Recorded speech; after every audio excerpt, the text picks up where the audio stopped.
Matt Williams is with us to continue the rugby conversation. Matt, good morning to you. How are you?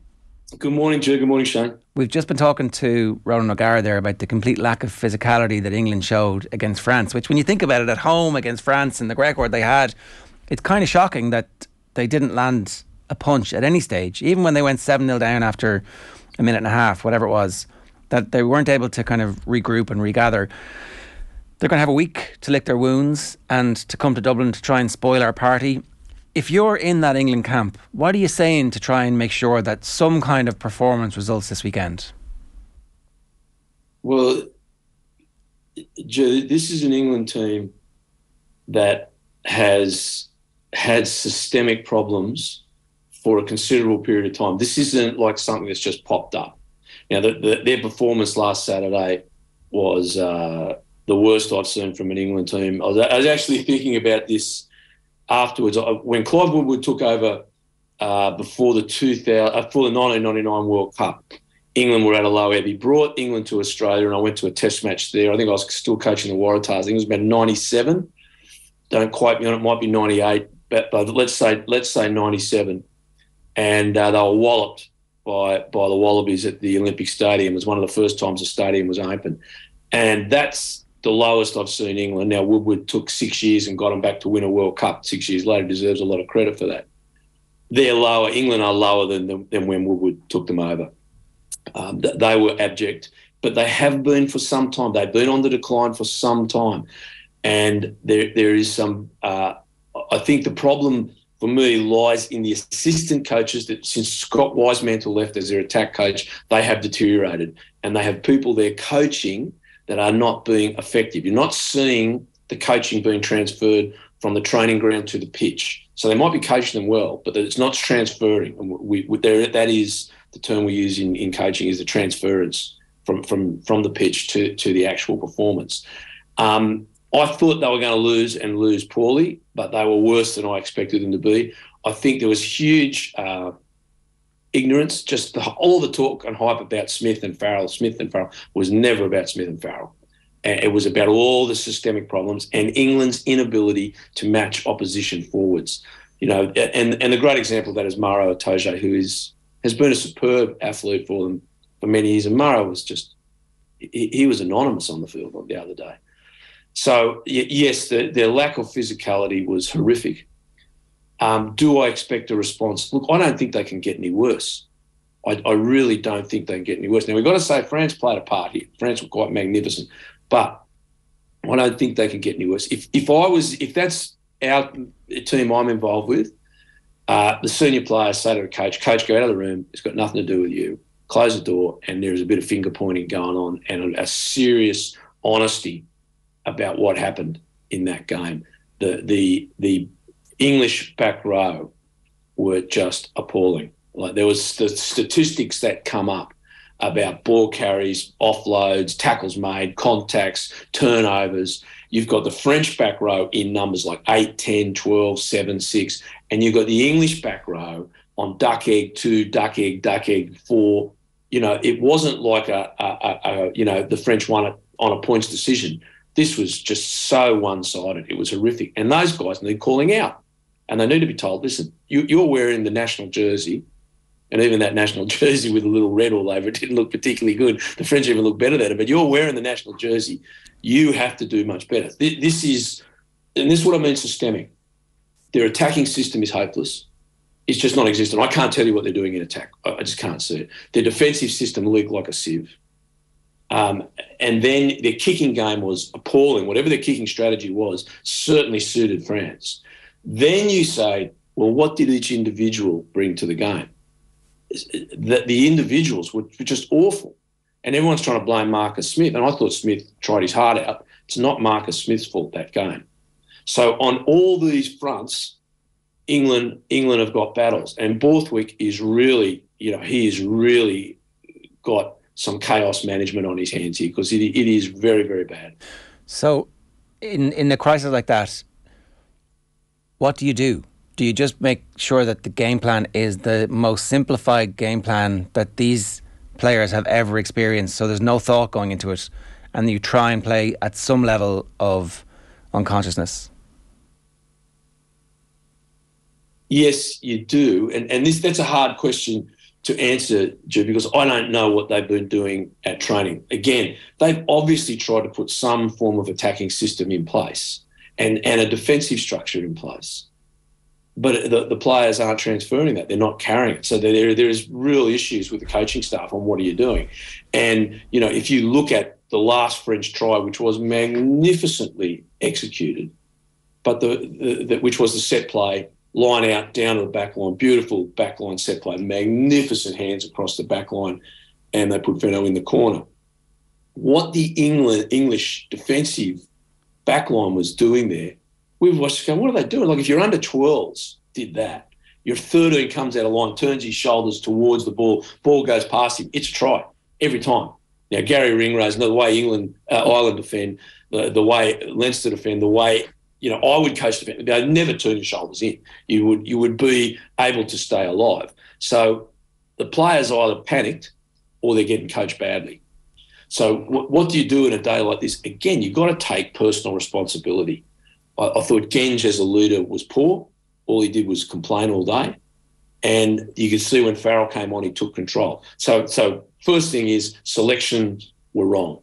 The coach got the most powerful tool a coach has is the people he selects to go on the field. And it was obvious that selections were wrong. Is the squad wrong? Well, obviously, they're the number 9, their English number 9 was just, he's not international standard, poor young man. I don't want to embarrass him. He's not international standard. He was slower than a month of Sundays. So Mitchell comes on, the pace picks up. So they've got their 9 wrong. They've probably got their back row wrong. They've got their centres wrong. Have they got their out half wrong? There's so many issues you could say there. And then you've got your great players like Atoje playing poorly. So you've got to, and then there's leadership. So on a week like this, in the old days, you used to go out for a beer because your coach didn't know what else to do. So we'll go out and say, guys, this isn't good enough. And sometimes that worked because people would, people joke about that, but it made people talk and it made people communicate and be honest. And that team needs some real brutal honesty. But you can also see around the media there's not honesty. There's excuses and there's finger pointing. That is destructive. There really needs to be some brutal honesty and some commitment to the jersey and a commitment to perform. Now, I expect, it has to be a better, more physical performance than they've put in. It has to be that because I don't think they can get any worse. That was abject and it was embarrassing and they were humiliated.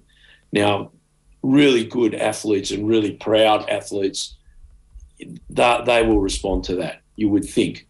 But can they respond in enough areas? Can they get their scrum right because their scrum was poor? Can they get their defence right? Horrific. Kicking game right? Can they get their selection right? Can they get their attack right? Like there's so many things they have to work on. They just can't do all that in a week. So the only thing they can hope for is they turn up with a lot more courage, determination and physicality, cohesion, aggression would be another word, and pride. Well, that's all those things were lacking. That's the thing, Matt. Like you say, it can't get any worse. Can it get better within the space of a week? Because, like, if you're Steve Borthwick, what are you saying to those English players this week? Like the carrot on the end of the stick is to be the party poopers, to stop Ireland's Grand Slam in Dublin on Paddy's weekend. It's set up perfectly. But what are you saying if you're Steve Borthwick in that dressing room this week? Well, you're saying just that. You're giving hope, you're giving leadership, and you're trying to give direction. But it's very hard. People forget that rugby players are human beings. And it's to recover emotionally from a humiliation is very hard. It takes time, just as it takes time to recover from a phenomenal win to come back to equilibrium. When you're emotionally humiliated like that in front of the world wearing your national jersey, it takes a long time to come back up to that point where you're ready to respond. So it's going to depend on the emotional recovery of the players. It's a big test of Borthwick's leadership. But again, we go back. Let's go back to November. Let's keep going back before that last year's Six Nations. Now, it wasn't as bad as we saw against France, but this has been an England team that has been slowly and inevitably declining. Well, in all these systems. that was the question. Remember, they lost to Argentina. So it's not like, look, they've had a really bad day. This is something that's been going for a long time. And what did they do? They blamed Eddie Jones. Okay, he's the boss. Sorry, mate. Would this have happened under Eddie Jones? Because I was asking Quinny that on Monday, and he was like, well, it's hard to know. Obviously, it's a completely hypothetical situation. There is a chance that France could have blown England out at Twickenham, even if Eddie Jones was the coach. But you suspect that whatever his long-term plan was, that wouldn't have been dismantled. Yeah, look, I got to say, I thought Eddie Jones was treated appallingly. I thought he was made a scapegoat, and I thought it was there's a lot of anti-Australian sentiment in sporting circles in England. I just know that, and I think he was subject to a bit of that, and that's because of the huge competitiveness Australia and England have in so many sports, especially cricket. But I can tell you that that's a factor. And I would suggest to you that I've never seen a team coached by Eddie Jones perform like that. They've lost games, and I don't think England were playing particularly well under Eddie. Again, I'll tell you that the decline, in my opinion, started when Scott Wiseman left and went back to the Wallabies. And I don't think Eddie chose his assistant coaches correctly. And I don't think Borthwick has chosen his assistant coaches correctly as well. I think that is a huge issue with the England side, that they haven't got experienced long-term coaches with long-term knowledge of the game. And that is a real issue for that team. I don't think they have a philosophy on attack that Ireland have. And that is an issue, again, a massive, massive issue. It's the mirror. If we consider where Ireland were 2 years ago, when Andy Farrell first took over, Ireland were very similar. If we think about Ireland, not as bad as what England were, they're not similar. They didn't know their direction. Their performances were gone. You know, there was awful performances for 18 months under Farrell. And then he gave them a direction. The direction came from Leinster. He empowered his coaches. They had a philosophy. They followed it. Bang, instantaneous change. So what philosophy is this England team following? And I can't tell you. Everyone says, it's Leicester. It's not Leicester. And what works at club level does not necessarily work at international level. Not always. Because you've got to also say, do I have the players? Does this philosophy suit my players? Well, that's the fundamental question. Isn't it? And look, Tuilagi has never lost against Ireland. He's on the back pages of all the papers. I suspect it has been leaked that he's going to start the game. There's a consensus in the English press this morning about Tuilagi, and so that generally would suggest that someone somewhere has tipped somebody off that this is going to happen this weekend. Ben Youngs is still floating around the squad, so you could have Youngs, Farrell and Tuilagi, and all of a sudden it's players who have a lot of that experience. And do they just kick the leather off the ball and try and compete at Ireland's line out? Turn it. It's going to be rainy. It's going to be a bit miserable in Dublin. It's not a plan. You know, hope is not a strategy, lads. That's the. Yeah. But they've got. Sorry. Do they have anything else at this stage? No. I thought leaving Tuilagi out was a major error. He's a fine player. He gets a game line, and again we come. This is this whole thing about Smith. Let's think of Ireland against Italy. Ross Byrne, Sexton's out. Ross Byrne takes the ball to the line. He's got a player on his left. He's got a player behind in the pocket, and that player has players on his left and a player in the pocket. So if we think of Keenan's try against Italy, was exactly that. So when Ross Byrne goes to the line, there are people in motion around him. There's threats on his inside, his outside, behind him, and then the next player out. So the defence has to mark that. Smith goes to the line. He's got one player with him. He just gets smashed, and so does that player. And then that makes the ruck really slow because there's no one there to deliver quick ball. So Tuilagi would give that contact, would be a lot better. But it's not just Tuilagi. Last week, I've got to say, the English press are delusional at the moment. And if they're saying last week, Marcus Smith's the answer, it's delusional. Tuilagi is the answer. It's delusional. That is one player. It is their systems that are they're just not existent. So it doesn't matter who you put steering the Titanic's still going to sink. You've got to change things, and they haven't got time to change things. So what are they going to do? I agree with you. I think, it's a very limited game plan. There's going to be a lot of kicking, a lot of mauling, a lot of scrummaging, a lot of looking for penalties, and there's going to be a lot of them standing behind their try line watching Johnny Sexton kick conversions because their defensive system has been awful. You know, like, and what I try and say to when I talk to you, Ger, or I'm on TV, I try and back what I'm saying on evidence. So what do I see? What evidence do I have to give an opinion, to give my opinion? So, you know, if I saw some evidence from England, like we saw from Scotland, so why are we saying it was going to be a tough game? Because we saw some good evidence from Scotland, and the first half proved that. That's based on performance and evidence. The evidence of this English side over a long period of time is that they are really without a philosophy. They're without structure. They're without systems, and that is coming out in the players. The players are not playing with belief. They're not saying, listen, I know what my job is. What's my mission? What's my task? Do my task. Beat the guy in front of me. I'm going to do that. They're just not playing with that. So there is the evidence that they don't have a clear picture in their head of what their mission is on each Saturday when they run out in an English jersey.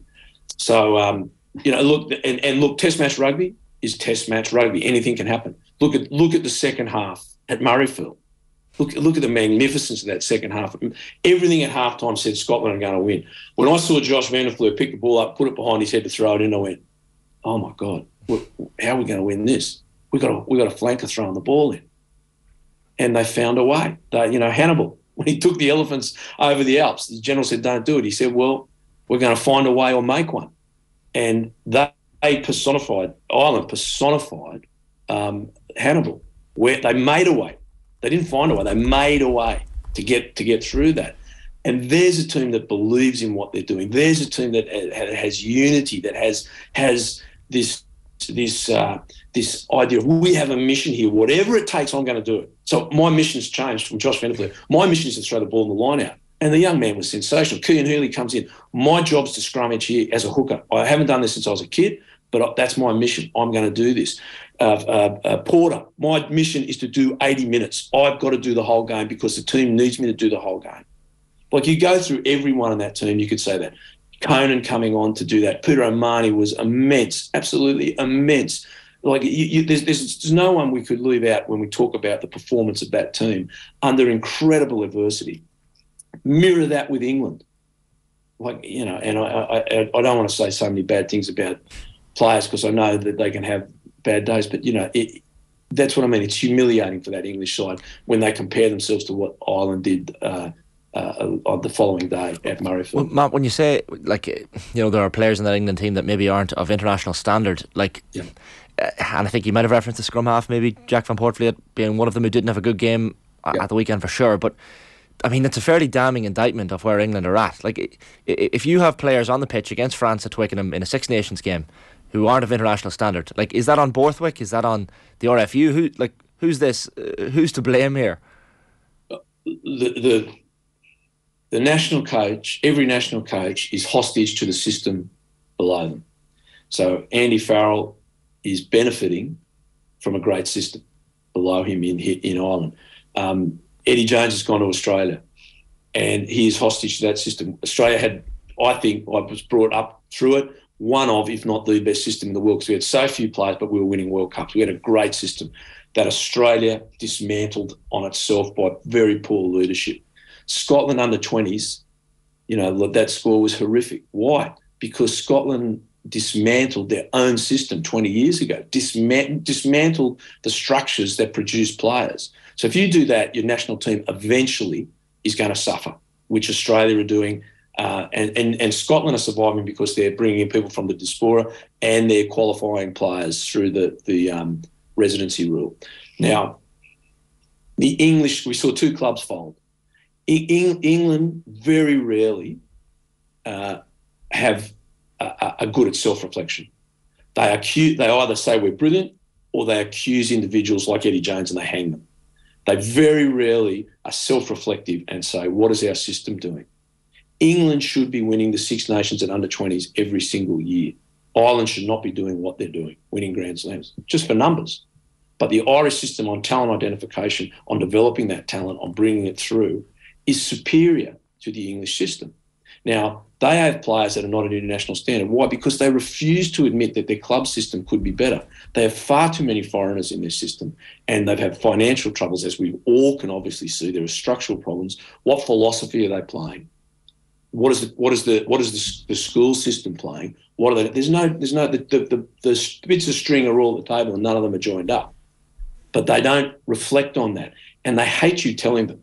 They absolutely, and that's what Eddie was trying to say to them all the time, and they don't like that. So yeah, the English system is not going particularly well, and your national team is a reflection of that system. Every national team is. Why are France doing well? Their national system, and I'm talking to you from France, is phenomenal. It's a phenomenal system, and they're doing it exceptionally well. And they're even though their top 14 is run by presidents, you can see there is a style of play in France that many of the clubs are adopting. Certainly the senior clubs like Toulouse, Ronan's club at La Rochelle, even though they have a lot of foreign players, but they're playing, the clubs that are at the top are playing magnificent style of rugby, and that's being reflected in the national team. So the English system is producing the English national team. So they're systemic, again, not just the systems of defence and so on, but the systems that produce high-performance players is not functioning at the way it should. And they had a certain number of players on the field there the other day who were not at the races. Now, we have to say that France have an incredible generation, and Antoine Dupont, I was talking about it only yesterday. I was trying to be honest. He is getting up to being the best 9 I've ever seen. I was trying to think who's better. Georgie Gregan in his pomp was absolutely a genius. Marshall, you start thinking, but Dupont does everything. Like in that chip and chase, that he did, he chips over with the outside of his right foot, he sprints through, regathers, still at full pace, hits the next kick in the same movement with his left foot, and the ball stops 10 centimetres from the try line. Comes out over the ruck, goes to the right. All the English defence goes to the right, steps back, kicks off his left, kicks a 50-22. French line out, they score off the line out. Like, the guy can do anything. He is an incredible footballer, and England no one has anyone like him. But you went through every position on that field. France were better, and Ireland. If we go through it, Ireland are better too. And at a certain point, that pressure builds and becomes a tsunami of pressure that teams can't stop, and you just can't see England coping this Saturday. Matt, I hope you're dead right. Good stuff. Thanks a million for joining us this morning. Cheers. See you now. It's Matt Williams giving us some thoughts there.